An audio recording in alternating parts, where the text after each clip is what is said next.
Hey, welcome back. This is Tom, and this is Tom's Radio Room Show. And this morning, I'm going to respond to a request. And that was a request to do some searching on the HF band, the shortwave band, early in the morning here in Clearwater, Florida. It is about 4:10 a.m. here in Clearwater, Florida. It's a Saturday, May 19th. We're using our SDR Play 1 with our GRV5 antenna. And I think the weather is clear. And I'm using short-wave.info website to give me an indication of what might be on this time of day, which is, like I say, it'll be 4 a.m. to 5 a.m. thereabouts. And so we're going to use what it says is available, and while we're in a given frequency, we'll look at the spectrum here and see what other signals are available. Normally for me on shortwave in the early morning, signals come in stronger in the lower part of the shortwave band. Usually, I'll say 3 megahertz to maybe up to 9 megahertz. Probably not quite that high. As the day progresses, typically the reception gets better on the higher frequencies. So late afternoon, it's better on frequencies above 9 megahertz. So we're going to give it a try this morning. You can see there's quite a few signals. Now the other thing is, in my area, down in this area, down between say 4 megahertz and 7 megahertz, I get stations are close by. I say close by, there might be Cuba, there might be southern Florida, that are Spanish speaking stations. You'll see a lot of those, and some of them really boom in. So we're going to give it a try for the person that requested this and just see what's on. Here we go. What I had tuned when I started the show is 5.830, which the short-wave.info webpage, which gives us listing of what's on shortwave, says this is WTWW in Lebanon, Tennessee. And let's turn it back on. Let's see how good a signal it is. Or pollution or anything else. It has nothing to do with it. It was simply a way to extract money from you in the United States and send it to China and India in vast amounts. So that also okay, it's understandable, but the signal level is kind of below the noise or near the noise. So you hear a lot of noise. If you look on the waveform here, I don't even see much except a bunch of noise where I'm tuned. So that's the thing you have to watch out for when you're tuning shortwave. You might be looking at this spectrum, for instance, and there's nothing there, but there could be a signal there. And you look down here at the bottom, you don't see, there's a little faint signal compared to these big, strong signals, which are probably all in Spanish and probably local. So anyway, that station is in Lebanon, Tennessee. So it's probably, I don't know, line of sight, 800,000 miles from me. I don't know. Here we go. Now while we're here, let's look. You can see one of these is probably WWV at 5 megahertz. So let's just try 5 megahertz.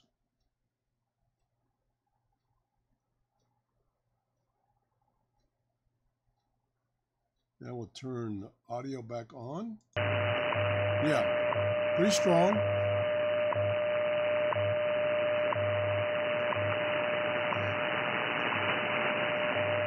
Not the best, but pretty strong.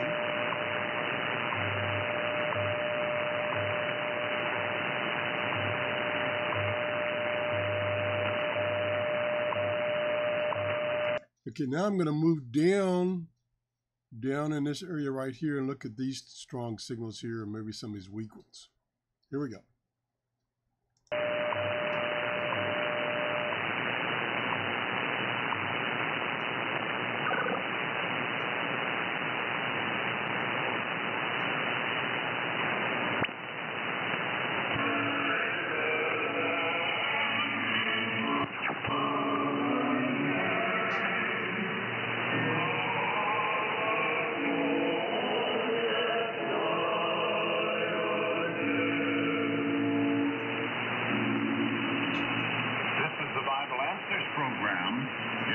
Okay, this is listed on that website I told you about, and it's at 4.840, and it also is in Tennessee, Nashville, Tennessee, WWCR, Nashville, Tennessee. Pretty strong signal. Let's look at this one right here. I'll turn the volume back up. Oh, data. This is at 4632. Oh, I just realized I had left the radio in upper sideband mode. So that's coming in pretty clear since it's probably upper sideband. Now the other two stations came in pretty clear, even though I was only listening to the upper sideband, which works fine. And some people actually say when you're tuning for AM stations, you should tune it in sideband. And then if it's not quite clear, then you can switch to AM. And I accidentally did that, and we had two AM stations that we were hearing fine when the radio was set to sideband. Let's go back to AM where I'm supposed to be. And let's try this guy right here. Turn the audio back on.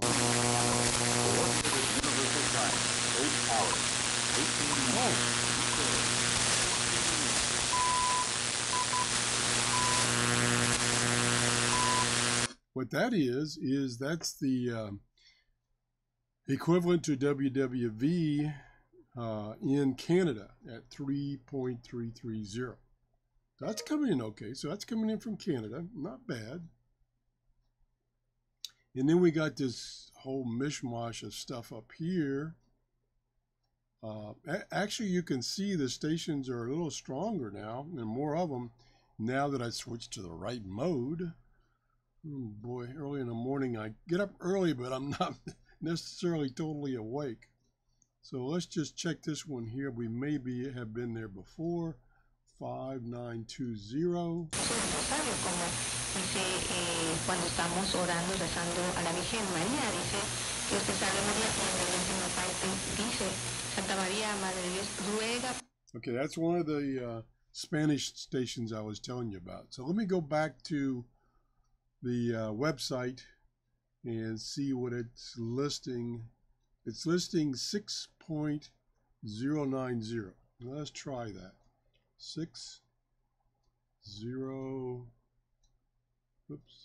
90. And I don't see anything on the waveform there. Let me turn the audio on. Nope.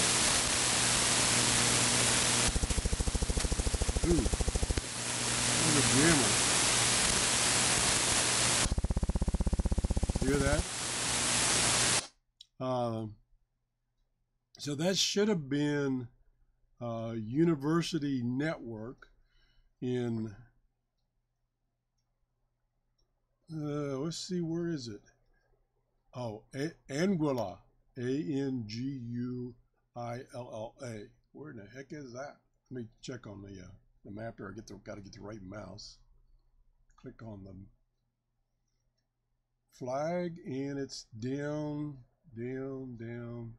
near Dominican Republic in San Juan in the British Virgin Islands. So that's pretty far away, but as you heard or didn't hear, I wasn't getting anything.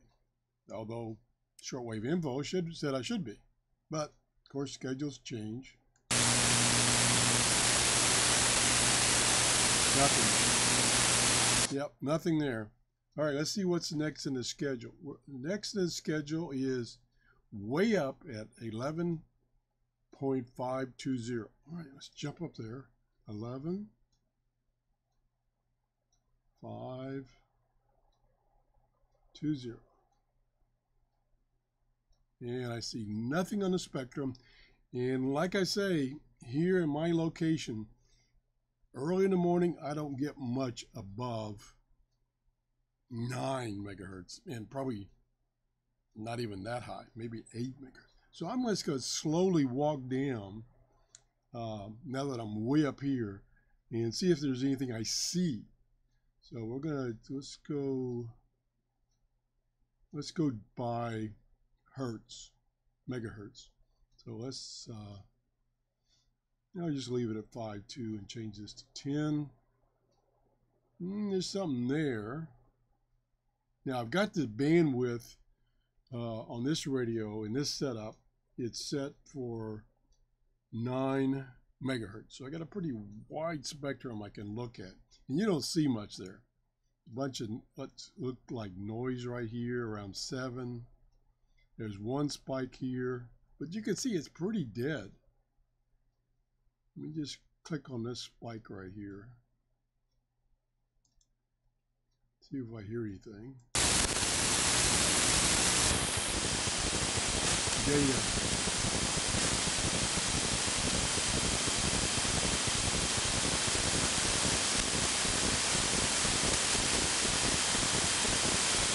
That sounds like a fax, FAX station. Usually they broadcast weather maps on various frequencies. That's what that sounds like.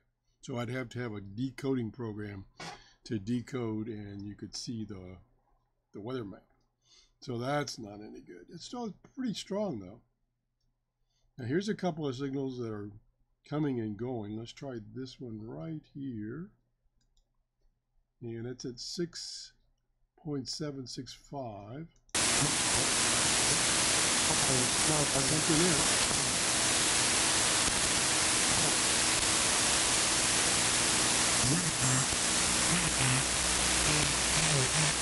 Sounds like sideway.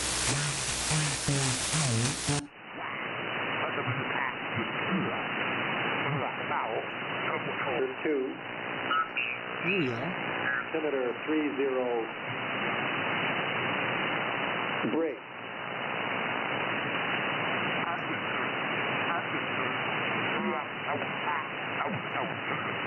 Wind 130 at 10. Visibility 20. Sky clear. Temperature 7. Dew point 3.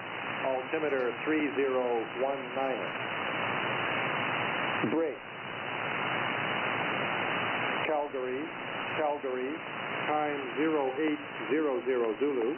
Wind 200 at 5. Visibility 15. Okay, that's obviously a weather station. They're throughout the HF band and throughout the world. This one is probably one close by since it sounds pretty strong. Could be Miami, New Orleans. I'd have to look it up. It's at 6.754 upper sideband. That's a pretty strong signal. Here's a consistent strong signal here and here. And this is back where we were. That's usually where I get most of my reception this time of the day, is down here between 5 and 6 megahertz.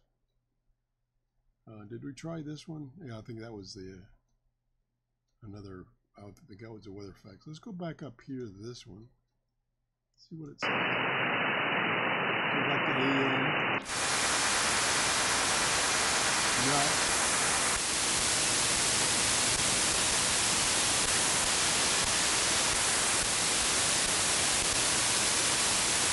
Nope, nothing there. Let's see what else is on the info page, shortwave.info. Let's see if there's any that's listed. Now, we have got it sorted. I've got it sorted by what it thinks would be the strongest signals in my area. And because on this website, short-wave.info, you put in your location, and then it goes and determine what stations are on, and you can sort by the remarks column. We'll put it in order of strength to your location. So I'm trying to see if there are any China radio. I don't see any China radios listed in that order down in the lower frequencies. I see a couple of them way up at 17 megahertz. I don't think I'm going to receive anything there. Let's see what else there is. 9.395. Let's try that. And I'll tell you what it should have been. Whoops, wrong. 9.395. Now, see, I'm in AM. I don't physically see anything on the screen.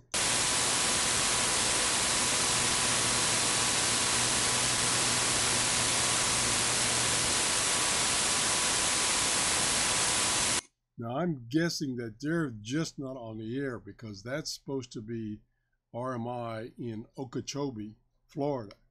So if they were on the air, I should be able to receive them. But they kind of have been intermittent as far as their transmissions, and it looks like they're not on. Now, here is a signal right here. Let's take a look at that one. Turn the volume back on.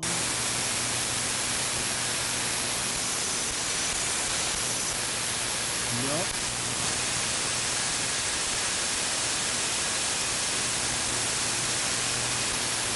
Kind of faded away.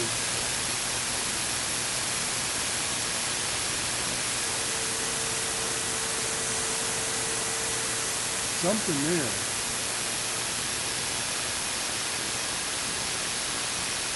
Eight, 6, 9, 0.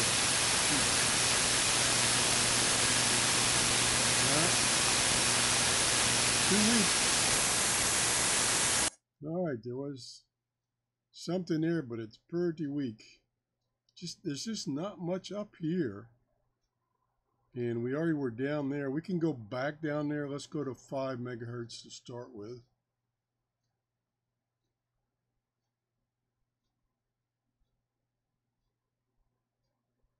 Okay, there's WWV, pretty strong. Most of these we've already looked at. I don't think we looked at this one down here. It's about, oh yeah, this is 3.33. That's the Canadian time station. There's an intermittent signal. Let's see, what's right in here? May have looked at it before.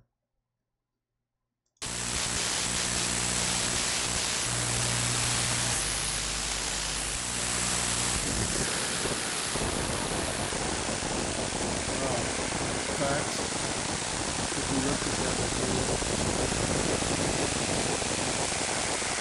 before. That could be pretty interesting. These weather maps are transmitted on various frequencies, and they're originally designed, I think, for ships at sea to get these weather maps of what the weather was going to be in their location at sea. But they're still around, and there's a bunch of stations throughout the world. And I'm trying to see if there's anything else interesting that we haven't tried.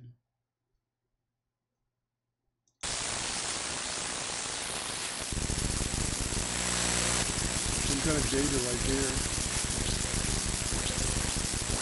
Ooh, there's a big signal. There's a big signal that popped up right here. See if it comes back.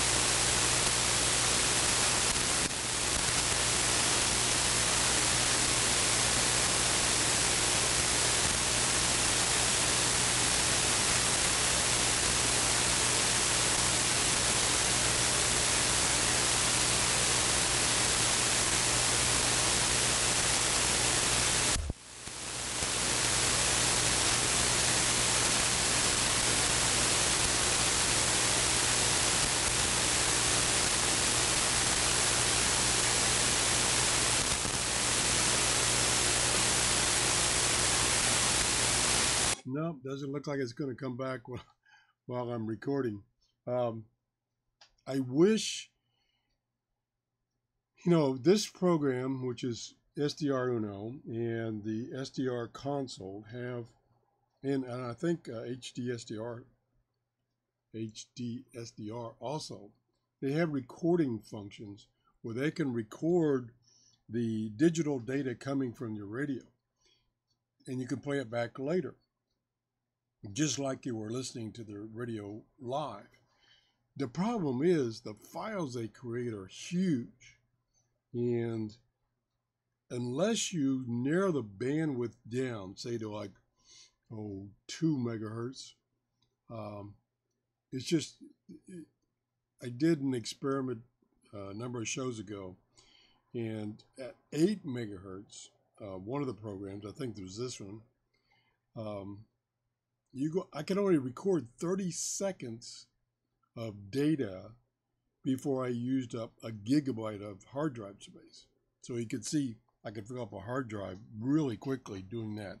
Now, when I tuned it down to only 2 megahertz bandwidth, I got about little over 2 minutes before I used up a gigahertz, still using up a lot of memory.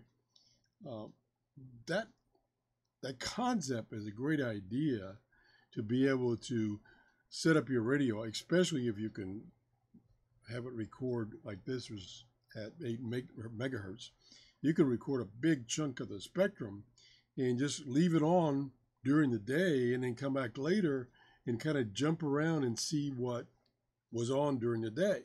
Or another thing you can do is you could really narrow down the bandwidth and just look at specific frequency.